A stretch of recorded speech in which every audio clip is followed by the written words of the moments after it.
आओ मित्रों, हवे आज आपणे तमारा धोरण 9 ना प्रकरण नंबर 5 યુક્લિડની ભૂમિતિનો પરિચય એના આપણે લેક્ચર નંબર 2 માં આગળ વધીએ। આપણે 7 એક ટોપિક જોયા હતા। યુક્લિડની વાતમાં આપણે એમના અવ્યાખ્યાયિત પદોથી શરૂઆત કરી હતી, પરિમાણ પદાર્થોના વિચાર જોયા હતા, વ્યાખ્યાઓ જોઈ હતી અને સ્વયંસિદ્ધ સત્યો જોયા હતા। હવે આગળ જોઈએ તો એમાં આવશે યુક્લિડની 5 પૂર્વધારણાઓ। સમજો મિત્રો, વ્યાખ્યાઓ, સ્વયંસિદ્ધ સત્યો અને આ પૂર્વધારણાઓ। સૌથી પહેલા તો પ્રશ્ન એ થાય કે પૂર્વધારણા એટલે શું। મેં તમને શરૂઆતમાં જ એવી વાત કરી હતી કે અમુક બાબતો એવી છે કે ભૂમિતિમાં તમે એને સમજી શકો પણ એની સાબિતી આપી શકો નહીં। તો એવી જે બાબત થતી હોય એને આપણે અહીંયા પૂર્વધારણા તરીકે સ્વીકારેલી છે। એટલે કે જે સ્વયંસિદ્ધ સત્યો અથવા તો વિધાનો કે જે કોઈ પણ પ્રકારની સાબિતી વગર સાચા સ્વીકારી લેવામાં આવે છે તેને પૂર્વધારણા કહે છે। જે સ્વયંસિદ્ધ સત્યો અથવા તો વિધાનો કે જેને કોઈ પણ પ્રકારની સાબિતી વગર સાચા સ્વીકારી લેવામાં આવે છે તેને પૂર્વધારણા કહે છે। આ વ્યાખ્યા થઈ શકે। તો એવી કઈ પૂર્વધારણાઓ છે? આ પૂર્વધારણાઓ માટે બેઝ છે, એટલે બરાબર એને ધ્યાનથી સમજી લેજો, કારણ કે આના ઉપયોગથી તમારે તાર્કિક બાબતો સાબિત પણ કરવાની થાય। બરાબર છે? એટલે પહેલી પૂર્વધારણા, એક બિંદુમાંથી બીજા બિંદુ સુધી થઈને પસાર થતી એક સીધી રેખા દોરી શકાય। આ યુક્લિડે આપેલી 5 પૂર્વધારણાઓમાંની એના નંબર સાથે તમારે પૂર્વધારણાઓ યાદ રાખવી પડશે। તમને પૂછવામાં આવે કે પૂર્વધારણા 1 લખો, એટલે આ એક પૂર્વધારણા નંબર પ્રમાણે તમારે લખવી પડે કે એક બિંદુમાંથી બીજા બિંદુ સુધી થઈને પસાર થતી એક સીધી રેખા દોરી શકાય। અહીં આ એક બિંદુ A અને આ બીજું બિંદુ B, એટલે કહેવાનો મતલબ એવો વિચારવાનો છે કે A થી B જોડી અને આગળ વિચારો તમે કે જેમાં આ સીધી રેખાનો વિચાર કરવાનો। સીધી રેખા, આપણે એને વક્ર આ રીતે જતી હોય એવું નથી વિચારવાનું, સીધી રેખા એમ કે છે। એટલે આ પૂર્વધારણા આપણને એમ સૂચવે છે કે બે ભિન્ન બિંદુમાંથી પસાર થતી ઓછામાં ઓછી એક રેખા અવશ્ય દોરી શકાય। કોઈ પણ જગ્યા ઉપરના તમે બે બિંદુનો વિચાર કરો એટલે એ બે બિંદુમાંથી તમે રેખાની કલ્પના કરી શકો, એટલે કે દોરી પણ શકો। એટલે એનું ટાઇટલ આપણે આ રીતે સમજી લઈએ છીએ કે બે ભિન્ન બિંદુઓમાંથી એક અનન્ય રેખા દોરી શકાય છે। આ શરૂઆતમાં જે શબ્દો હતા એમાંથી થોડું અર્થઘટન કરી વિશ્લેષણ કરી અને આ બાબત સમજાઈ શકાય કે બે ભિન્ન બિંદુઓમાંથી એક અનન્યનો મતલબ શું? એક અને માત્ર એક જ। હા, આપણે આગળ જ વાત કરી કે સાબિતી નથી। તમને ખબર છે કે બે બિંદુમાંથી આપણે એક રેખા બનાવી શકીએ અને એ એક જ બને, ના તો એકથી વધુ બને ના તો એકથી ઓછી બને। ખબર પડી ગઈ? એટલે એને અનન્ય કહેવાય, એક અને માત્ર એક। બે ભિન્ન બિંદુઓમાંથી એક અને માત્ર એક રેખા દોરી શકાય છે। આ પૂર્વધારણા નંબર 1 થઈ। બીજી પૂર્વધારણા, શાંત રેખા। તમે આ શબ્દ સાથે પરિચિત હશો જ। શાંત રેખા એટલે રેખાખંડ ને અનંત સુધી લંબાવી શકાય। આ AB એટલે આ A બિંદુ અને B બિંદુથી આમ કે આમ નહીં વિચારવાનું, માત્ર A અને B અને એની વચ્ચેના આટલા બિંદુઓ, આટલો ભાગ આ શાંત રેખા કહેવાય। એટલે જેને આપણે રેખાખંડ કહીએ છીએ એને અનંત સુધી લંબાવી શકાય એવી એમની વાત હતી, કલ્પના હતી, સાબિતી વગરની બાબત હતી। એટલે કે A છેડો અનંત સુધી લંબાવો, B છેડો અનંત સુધી લંબાવો, બસ। તો પછી તો એ જ કહેવા માંગે છે કે આ શાંત રેખાને શાંત રેખાને અનંત સુધી લંબાવી શકાય। શાંત રેખા એટલે આપણે આજકાલ એને શું કહીએ છીએ? રેખાખંડ। જેને યુક્લિડે શું કહ્યું હતું? શાંત રેખા। એટલે બીજી પૂર્વધારણા એવું કહે છે કે એક રેખાખંડને બંને તરફ લંબાવતા એક રેખા બનાવી શકાય. રેખાખંડને બંને તરફ લંબાવો એટલે શું બને? રેખા. ક્લિયર? આ બે પૂર્વધારણાની વાત થઈ. હવે ત્રીજી, કોઈ પણ બિંદુને કેન્દ્ર લઈ તથા કોઈ પણ લંબાઈની ત્રિજ્યા લઈને વર્તુળ રચી શકાય. તમે જાણો જ છો કે વર્તુળ રચવા માટે તમારી પાસે એક બિંદુ અને એક માપ કે જેને આપણે ત્રિજ્યા કહીએ છીએ એ હોવું જોઈએ. દાખલા તરીકે આ રહ્યું એક બિંદુ. હવે હું જેટલું પરિકર ખોલું છું, આ જેટલું પરિકર ખોલ્યું છે એ શું છે? ત્રિજ્યા. એટલે આપણે આની પર આ બિંદુ લીધું અને આટલી ત્રિજ્યા રાખી અને હવે આને દોરી નાખીએ. આમ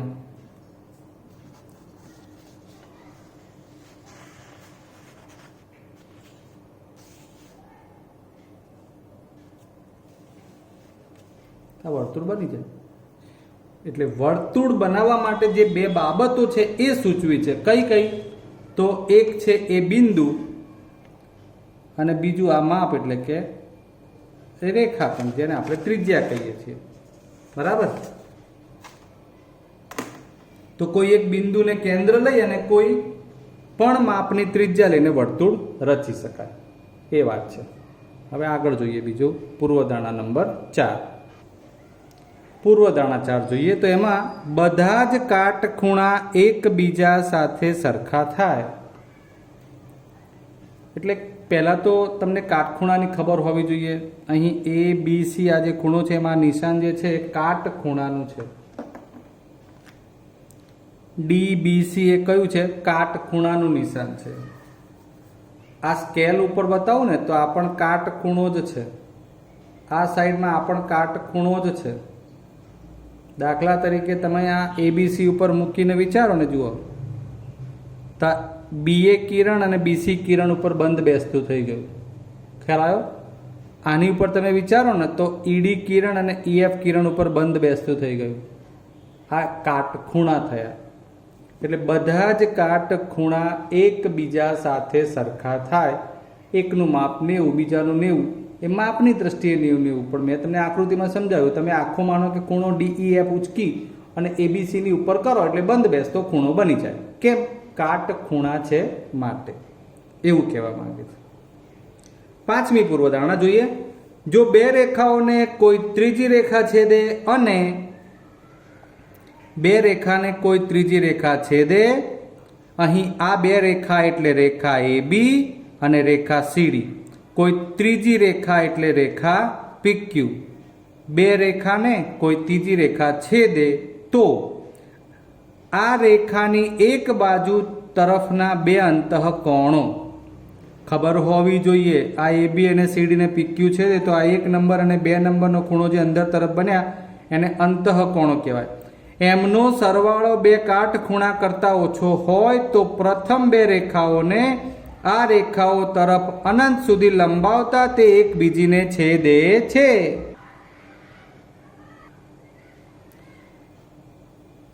અહીં જે મૂળ વાત છે કે કાટખૂણા કરતાં 1 નંબર અને 2 નંબરના ખૂણાનું માપ ઓછું થવું.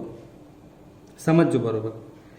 એમણે એવું કીધું કે AB અને CD એને કોઈ PQ રેખા છેદે છે અને આ 1 અને 2 ખૂણાનું જે માપ છે એટલે કે એકનું માપ 90 થી ઓછું થતું હોય અને 2 નંબરના ખૂણાનું માપ પણ માપ 90 થી ઓછું થતું હોય તો આ બંને રેખા AB અને CD તમે આને અનંત સુધી લંબાવો. આમ AB ને લંબાવો, બરાબર છે, અને આમ CD ને લંબાવો તો શું થાય?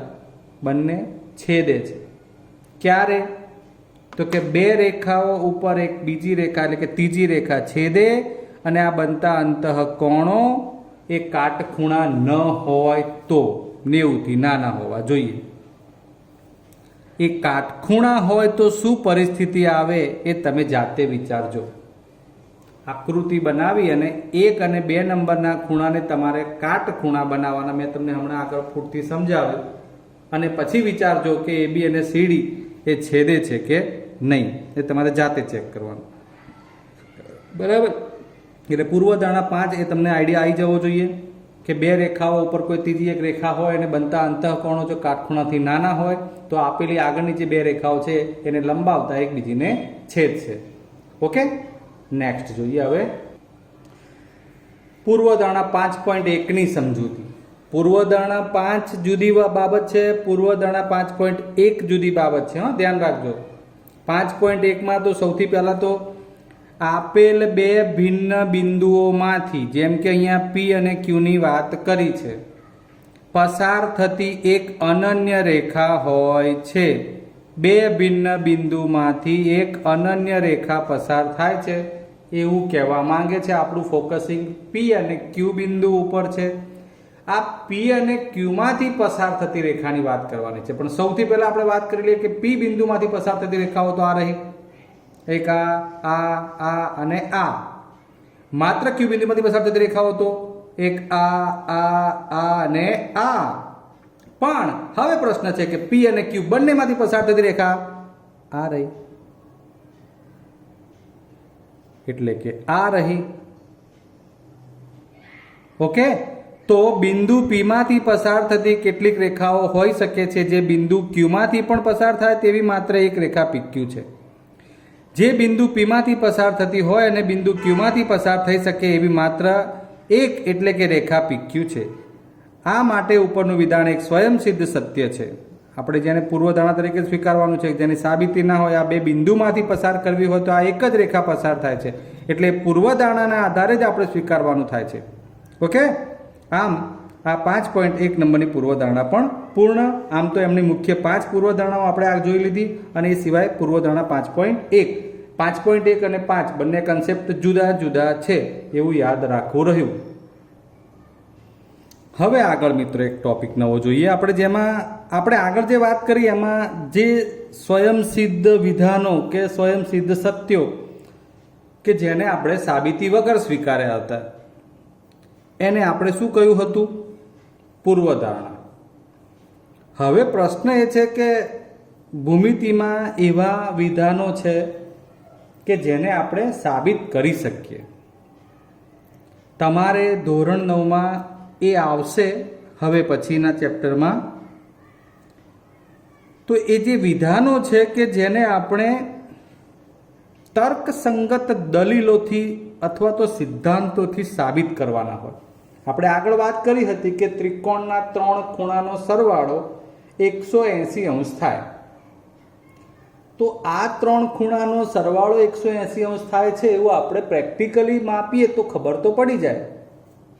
પણ એ 3 ખૂણાઓનો સરવાળો 180 થતો હોય એના માટે એની અંદર આવતી બાબતો હોય, એ જે સિદ્ધાંતો બનતા હોય કે 3 ખૂણા છે, એક ખૂણા સાથે તમે રેખા લંબાવો તો બાજુમાં બીજો ખૂણો બનતો હોય બહારની દિશામાં, એને શું કહેવાય? એક ખૂણાનો અંદરના બે ખૂણા સાથે શું સંબંધ હોય? આવા બધા પ્રશ્નો એ સિદ્ધાંત તરીકે અથવા તો બીજી રીતે ખૂણાના માપ તરીકે આવ્યા હોય એ બધાનો ઉપયોગ કરીને આપણે સાબિત કરતા હોઈએ છીએ. બરાબર છે? ચતુષ્કોણ હોય તો એના 4 ખૂણાનો સરવાળો 360 અંશ થાય. ઘણા બધા ભૂમિતિમાં વિધાનો જે આપણને પ્રેક્ટિકલી સમજણ પડે છે, આપણે એને માપીએ તો ખબર પડે છે, પણ એની આપણે સાબિતી આપી શકીએ છીએ એવું બન્યું છે. એટલે એ જેને આપણે સાબિત કરી શકીએ છીએ એવા ટાઇટલ, વિધાન, જેને આપણે પ્રતિજ્ઞા પણ કહીએ, તો એને આપણે પ્રમેય કહીએ છીએ. ભૂમિતિમાં પ્રશ્ન આવે કે પ્રમેય એટલે શું? તો જે સિદ્ધાંત કે સત્યને તાર્કિક દલીલો દ્વારા સાબિત કરવામાં આવે છે તેને પ્રમેય કહેવાય. ઓકે, હવે એમાં આપણે શું કરતા હોઈએ તો એને 3 અંગોમાં વિભાજિત કર્યા છે: પક્ષ, સાધ્ય અને સાબિતી. પ્રમેય તમારે ભણવાનો આવશે જ એટલે એમાં વધુ ખ્યાલ આવશે જ તમને. પક્ષ એટલે જે બાબત આપેલી હોય. બરાબર, આપણે એમ કીધું કે ત્રિકોણના 3 ખૂણાનો સરવાળો 180 અંશ થાય, તો ત્રિકોણ આપણે લેવાનો એટલે કે આપેલો હોય એમ. પછી જે સાબિત કરવાનું છે જે એને સાધ્ય કહેવાય. કે ભાઈ 3 ખૂણાનો સરવાળો 180 અંશ થાય તો માપકોણ A વત્તા માપકોણ B વત્તા માપકોણ C બરાબર 180 અંશ. અને પછી એના માટે આપણે એની અંદર દલીલો કરવાની એટલે ઝઘડવાનું નહીં, આમ હતું તેમ હતું. ભૂમિતિના સિદ્ધાંતો અંદર આપણે વિચારી અને લખતા જવાનું, એ પ્રમાણે ચર્ચા કરવા, મતલબ કે આપણે એના પોઈન્ટ્સ લખતા જવાનું. જે ભૌમિતિક રીતે સત્ય હોય, સિદ્ધાંતો હોય, એ બાબતો અંદર લેવાની. એને તર્કસંગત દલીલો કહેવાય. એ દલીલોથી આપણે ચર્ચા કરી શકીએ અને એમાં પછી લખતા જવાનું, એ સાબિતી કહેવાય. ઓકે. અને આકૃતિની પણ જરૂર હોય, પણ અંગો આપણા કયા? તો પ્રમેયના મુખ્ય 3 અંગો પૂછે કયા? પક્ષ, સાધ્ય અને સાબિતી. યુક્લિડે પોતાની પૂર્વધારણાને સ્વયંસિદ્ધ સત્યો આપ્યા પછી તેનો ઉપયોગ અન્ય પરિણામોને સાબિત કરવામાં કર્યો હતો. પછી આ પરિણામોનો ઉપયોગ કરીને જ યુક્લિડે અનુમાનિક તર્ક દ્વારા કેટલા પરિણામો સાબિત કર્યા તે પ્રમેય કહેવાય છે. યુક્લિડે 465 સિદ્ધાંતો તાર્કિક ક્રમમાં સ્વયં સત્યો, પૂર્વધારણાઓ, વ્યાખ્યાઓ અને પ્રમેયની મદદથી મેળવ્યા. ચલો ત્યારે હવે થોડીક જ બાબત બાકી છે સમજવામાં. એમાં 11મો ટોપિક આવ્યો આપણો. યુક્લિડે કેટલાક પરિણામો સાબિત કરવા માટે પોતાના સ્વયંસિદ્ધ સત્યો અને પૂર્વધારણાઓનો ઉપયોગ કર્યો હોય તેવા 2 ઉદાહરણો આપો. બરાબર છે. ચલો ત્યારે આપણે એક ઉદાહરણ જોઈએ. પહેલું જે લખ્યું છે એ પ્રમાણે, જો A, B અને C એક રેખા પર આવેલા હોય, આ રેખા એની ઉપર A, B અને C બિંદુ આવેલા હોય, તો બિંદુ બી એવું છે કે એ અન્ય 2 બિંદુ A અને C ની વચ્ચે હોય. આપણે એને જોઈને બધી ખબર પડી જાય કે આવું જ થાય, પણ સમજવાનું છે થિયરીથી. તો સાબિત કરો કે AB વત્તા BC બરાબર AC. ઓકે. એક રેખા ઉપર 3 બિંદુઓ છે. B બિંદુ એ A અને C ની વચ્ચે છે. તો AB અને BC આ બેના માપનો સરવાળો AC જેટલો થાય. હાલ આપણે માપની વાત તો ના કરી શકીએ, કારણ કે ભૌમિતિક રીતે આકૃતિથી જ સમજવાનું છે. લખ્યું છે પ્રમાણે, ઉપરોક્ત આકૃતિમાં AB વત્તા BC ની સાથે AC સંપાતી છે. AB આટલું અને BC, એ જે વિચાર કરો છો એ કોના જેટલો થાય? તો કે આ AC જેટલો. સંપાતી હોવું એટલે એક ઉપર એક કમ્પ્લીટ હોવું, એમ આ રીતે આ સંપાતી થયું એક્ઝેક્ટ. બરાબર. તો AB અને BC બેનું ટોટલ કોના જેટલું? AC થયું, એટલે AC જેટલું સંપાતી છે એવું કહે છે. લખવાનું છે આવું. એટલે જે કે એક જ રેખા પર છે, અલગ અલગ નથી, એક જ રેખા પર છે, એટલે એકની ઉપર એક થતું હોય માપ, એના જેટલું એવું કહેવા માંગે છે. સ્વયંસિદ્ધ સત્ય 4. સ્વયંસિદ્ધ સત્ય 4 એમાં એવું હતું કે વસ્તુઓ જો પરસ્પર બંધ બેસતી હોય તો તે એકબીજાની બરાબર હોય છે. બસ એમણે સાબિત કરી દીધું, કહી દીધું. AB અને BC નું ટોટલ એ આખો AC જેટલું, એ બંને એકબીજા પર બંધ બેસતું થાય છે. એ સ્વયંસિદ્ધ સત્ય 4 ના અનુસાર કહી શકાય કે AB વત્તા BC બરાબર AC. લખ્યું છે. એ વાત ધ્યાનમાં રહે કે આ ઉકેલમાં તે સ્વીકારી લેવામાં આવ્યું છે કે 2 બિંદુઓમાંથી પસાર થતી એક અનન્ય રેખા હોય છે. એની આપણે બહુ જરૂર નથી. ચલો ઉદાહરણ 2. ઉદાહરણ 2 માં લખ્યું છે, સાબિત કરો કે આપેલા રેખાખંડ પર એક સમબાજુ ત્રિકોણની રચના કરી શકાય છે. આપેલા રેખાખંડ ઉપર શું? સમબાજુ ત્રિકોણની રચના કરી શકાય છે. ચલો ત્યારે હવે એનો વારો લઈ લઈએ. પૂર્વધારણા 3 અનુસાર કોઈ પણ બિંદુને કેન્દ્ર લઈ તથા કોઈ પણ લંબાઈની ત્રિજ્યા લઈ વર્તુળ રચી શકાય છે. હમણાં મેં તમને દોરી બતાવ્યું હતું. આમ પૂર્વધારણા 3 નો ઉપયોગ કરીને બિંદુ A ને કેન્દ્ર ગણી AB ત્રિજ્યા લઈ તથા B ને કેન્દ્ર ગણી AB ત્રિજ્યા લઈ AB ના ઉપરનો અર્ધ તલમાં 2 ચાપ દોર્યા. તમને આપણે પ્રેક્ટિકલી બતાવી દઈએ. જુઓ ત્યારે કંઈ નહીં, AB આપણે ત્રિજ્યા લીધી છે.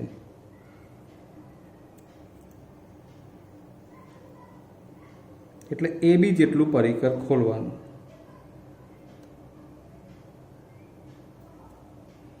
આ થઈ ગઈ AB ત્રિજ્યા.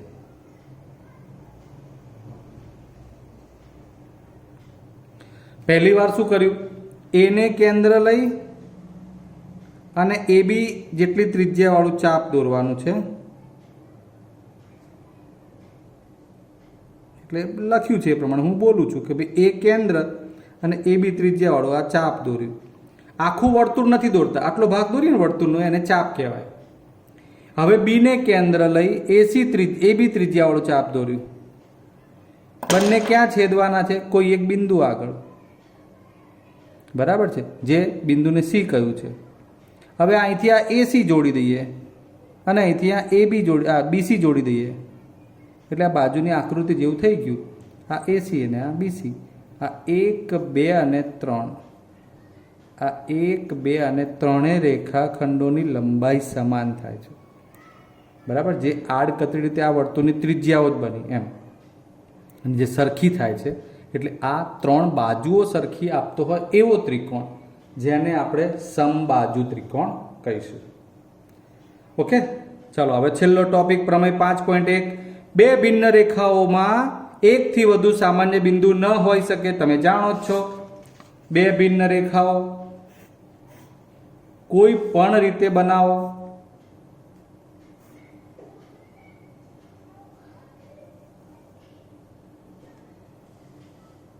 એક જ બિંદુ સામાન્ય હોય. આમ બીજી રીતે કહેવું હોય તો એવું પણ કહી શકાય કે બે ભિન્ન રેખાઓ એક અને માત્ર એક જ બિંદુમાં છેદે. બે ભિન્ન રેખાઓનું છેદ બિંદુ એક જ હોય, અનન્ય હોય, સામાન્ય બિંદુ એક જ મળે. આ બધી બાબતો છે એની સાથે સંકળાયેલી. સાબિતીમાં લખ્યું છે કે ધારો કે બે રેખાઓ L અને M આપેલ છે. આપણે સાબિત કરવાનું છે કે L અને M માંથી એકથી વધુ બિંદુ સામાન્ય નથી. એટલે એક બિંદુ જે છે આની જગ્યાએ આપણે એવું કહેવાનું કે એકથી વધુ સાબિત કરવાનું છે. એટલે કે આ એક જ છે, આ રેખા L હોય, આ રેખા M હોય અને આ બંને P માં છેદતી હોય એમ, તો એકથી વધુ બીજું કોઈ બિંદુ મળે નહીં એવું સાબિત કરવાનું. ધારો કે આ રેખા L અને M એ P અને Q બિંદુમાં એકબીજાને છેદે છે. આ P ની જગ્યાએ P અને Q બંનેમાં છેદે છે, આવું આપણે સ્વીકારવાનું.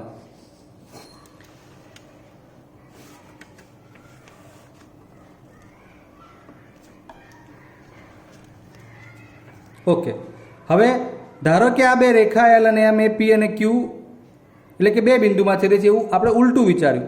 આ રીતે બે ભિન્ન બિંદુઓ P અને Q માંથી પસાર થતી બે રેખાઓ L અને M મળે.